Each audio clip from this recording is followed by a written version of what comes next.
Hey everybody, and welcome back to Just a Mental Note. Today we're going to be talking about 7 different popular myths around mental hospitalization. If you're new to my channel, welcome. It is so good to have you here. My name is Devin and I make videos all about mental health and chronic illness.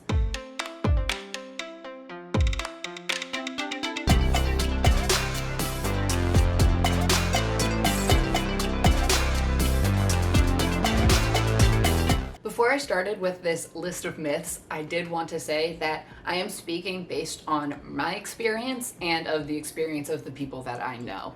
I am not trying to invalidate anybody's experience, and if I say that something is a myth and doesn't happen, but it did happen to you, I am so sorry. It was not right, and I'm not trying to invalidate your experience at all. I'm just trying to say that at least in my experience and of the experience that I know of in the research that I've done, these things are not the case.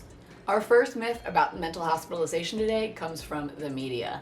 And that is when somebody is put into a mental hospital, they are put into a straitjacket in a padded room that is locked. Now, in my experience, there was not one straitjacket in the mental hospital that I was at. There are restraints that are used in dire situations, but they are only used temporarily, and they are only used while that person is in crisis. So if they have to temporarily restrain somebody because that person is in a psychotic episode and is lashing out or something along those lines, they will restrain people. But they don't just have everybody in straitjackets.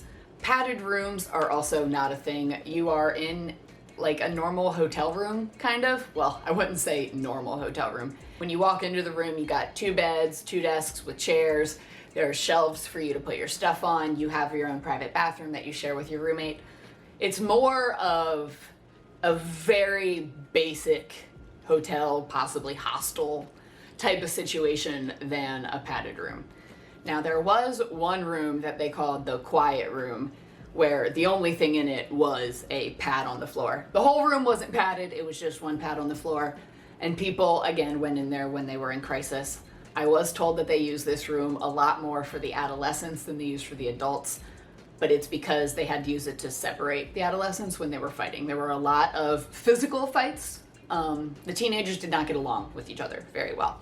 So they fought a lot, and in order to separate them, sometimes they would have to put a person in this room. But you're not in that room alone normally. If you're being sent to that room, there's normally somebody in there watching you to make sure that you're okay. And you're not locked in there all of the time. You're in there until you cool down or until they figure out whatever happened with the fight, whatever's going on. You're there until the issue is resolved. Or if you just want to stay in there. My friend at one point just didn't want to have a roommate, so she stayed in the quiet room. It's really up to you, but it's not like this padded room that is locked and nobody can come in and out of.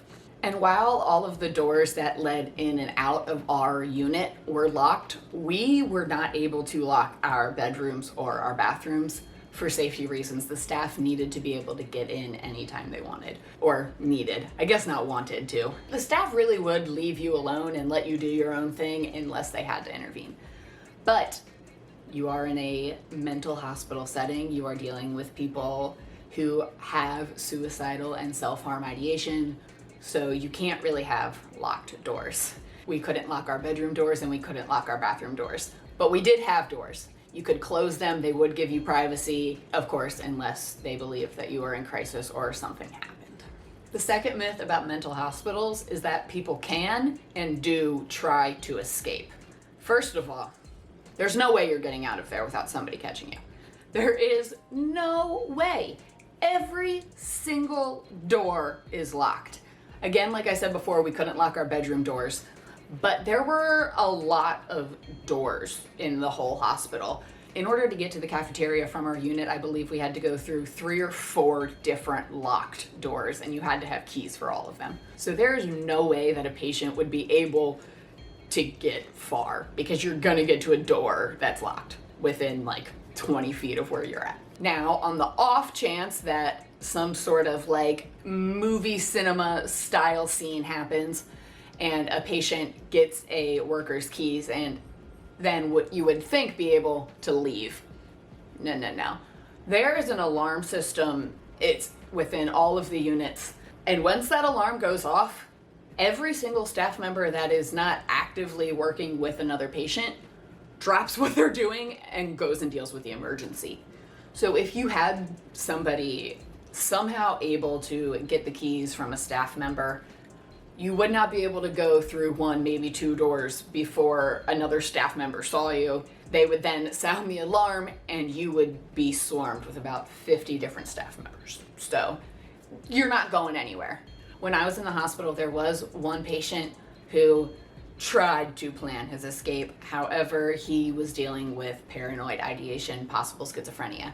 So outside of paranoid delusions, nobody tries to escape. Everybody knows you're not going to be able to escape. Most people are there voluntarily, which we'll talk about a little bit later, but you're there to get help and get better. You're not trying to break out.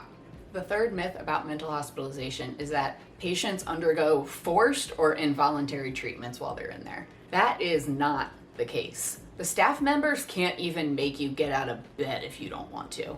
And they don't make you. They don't make you do anything. They're not going to force pills down your throat. They're not going to force you to go to group. They're not going to make you do anything. However, if you don't go along with like the therapies and going to group and talking to your psychiatrist and taking your medication, you're probably not going to get out as soon. Because if you are engaging in these sorts of things, the staff sees that you're getting better, you're trying to do better, then they will transfer you to a type of care that's not quite as intensive as inpatient. If all you're doing is laying in bed all day, every day, then they don't see any progress, so why would they then move to discharge you? There is an upside to participating, but there are no forced pills, there are no forced group sessions. There's nothing where they take you into like a separate room and drug you up without you knowing what's in it. They're not gonna shove needles in your neck or like none of that crazy stuff that they put in the movies. You don't have nurses coming in and just like shooting patients with random stuff. That doesn't happen.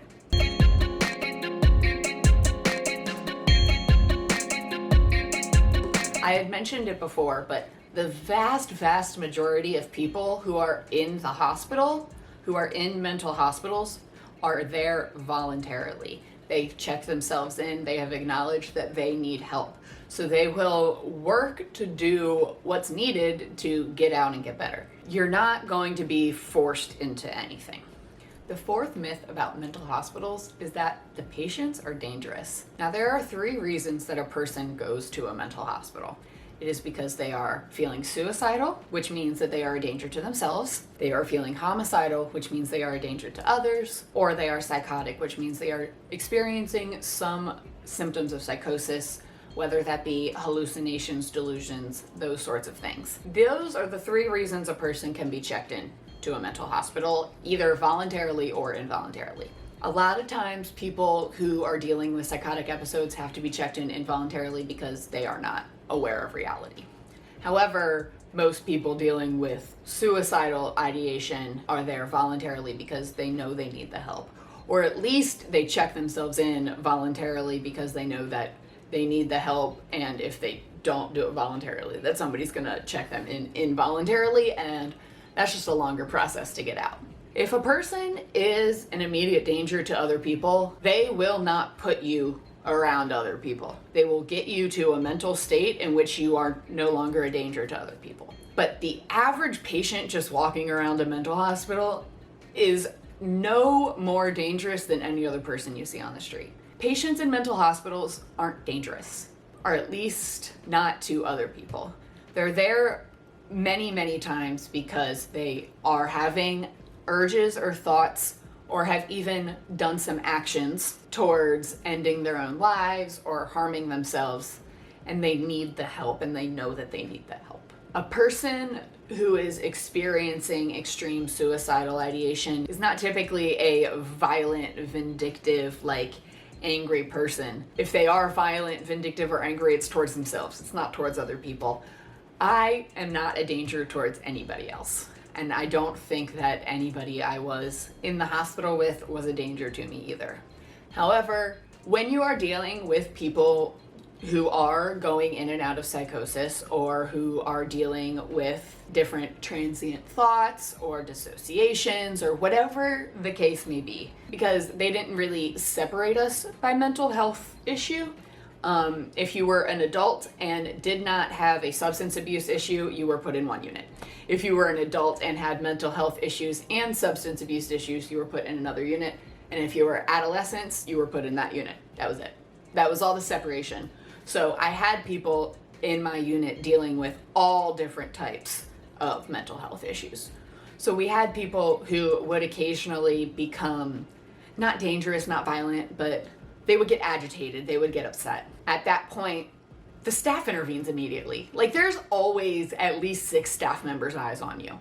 You have nurses, you have mental health workers, sometimes the psychiatrist is there. You have all of these different people with eyes on you at all times. Nothing is going to happen. They will intervene. They are trained to de-escalate the situation, and that's what will happen. The 5th myth, that's hard to say. The 5th myth about mental hospitalization is that once you're checked in, you're never getting out. Obviously, that is not the case. There are so many people, including myself, who are only there for short periods of time. The vast majority of people who go to mental hospitals are only there for short periods of time. If you check yourself into a mental hospital, you are not signing over all of your rights and this is where you're going to live forever. We have come so far in the mental health field from the time where mental institutions were you checked a person in and you never saw them again. We're not there anymore. People are there for a week, 2 weeks, maybe a few months. It depends on the facility, it depends on the program, it depends on your specific mental health issues. But once you check into a hospital, you will be able to leave. It may not be quite as simple as you think, which we'll get into in a second. But you will be able to leave, you will be on the outside. And what they're trying to do in the hospital is prepare you so that way you will be safe once they discharge you. Discharge is always the end goal. We are not trying to hospitalize people forever. That's not it. We want people to go back out into the world and live their lives. On the other end of the spectrum, the 6th myth, also hard to say, is that when you check yourself into a mental hospital, you're only there for a 72-hour suicide watch. That became a joke between me and my friends at the hospital. You're only here for 72 hours, right? Only 3 days, that's all. No. It will definitely be a little bit longer than that. If you stay at like your local ER, it could possibly be like a 24, 48-hour psych watch. But once you check yourself into a mental hospital, there is no way that the entire process that they need to go through is going to be less than 72 hours. You need to see a doctor, they need to see you in different therapies. Like, it takes more than 72 hours to gain the privileges to leave your unit most times. I cannot imagine somebody coming in and being out within 72 hours. The shortest amount of time I saw was probably 5 days. I was there for about a week and a half. It's not 72 hours. 72 hours is a joke. If anybody tells you it's a 72-hour hold, which is what we were all told, not 72 hours, you're gonna be there probably for a week and a half. And the last myth that we're gonna talk about today about mental hospitals is that if you voluntarily check yourself in, that you can also check yourself out at any time. I checked myself in, and once I realized that I was gonna be at the hospital for more than 72 hours, I was livid. I was so mad that that's what they had set me up to expect and that I was obviously going to be there for longer. I immediately started thinking about trying to leave. That process is not as easy as you would like to think. As soon as you're checked in, you have to give them a contact. They could be a family member, a partner. I believe mine was Jake, but I'm not certain because we weren't married yet. You need to give them an emergency contact. In the mental hospital that I was at, if a patient wanted to check out, even if you had checked yourself in, the hospital would then reach out to your emergency contact, talk to them, and make sure it was okay with them that they were going to release you.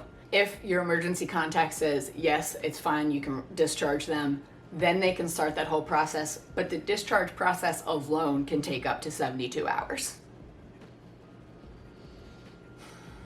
There is a process you can go through to check yourself out if you do voluntarily check yourself in. I don't believe that same option is available if you are involuntarily admitted to the hospital. I believe at that point it is up to the doctors and you don't really have a say. But if you do voluntarily admit yourself to the hospital, there is still hoops that you're gonna have to jump through in order to get out, and that process itself could take up to 3 days.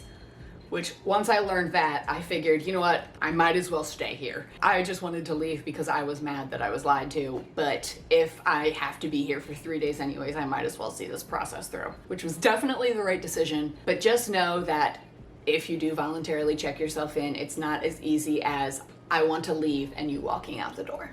And those are all 7 myths that are completely false, at least in my experience, when it comes to mental hospitalization. Do you guys know any myths about mental hospitalization, or is there anything that you're not sure if it's actually true or if it's a myth? Leave it down in the comments below and I will do my best to share all of the information that I have with you guys. Thank you so much for watching. You all know I love you and appreciate you so much. I'm so excited to be back. This is the part where I tell you, if you haven't already, to smash that like button for me, click subscribe, and ring the notification bell so that way you'll always know when a new video is posted. I am trying to do every Friday at 11 a.m. I may miss 1 or 2, but I'm trying my best, so I can't wait to see you guys there. Thank you guys so much again for watching, and I'll see you next time.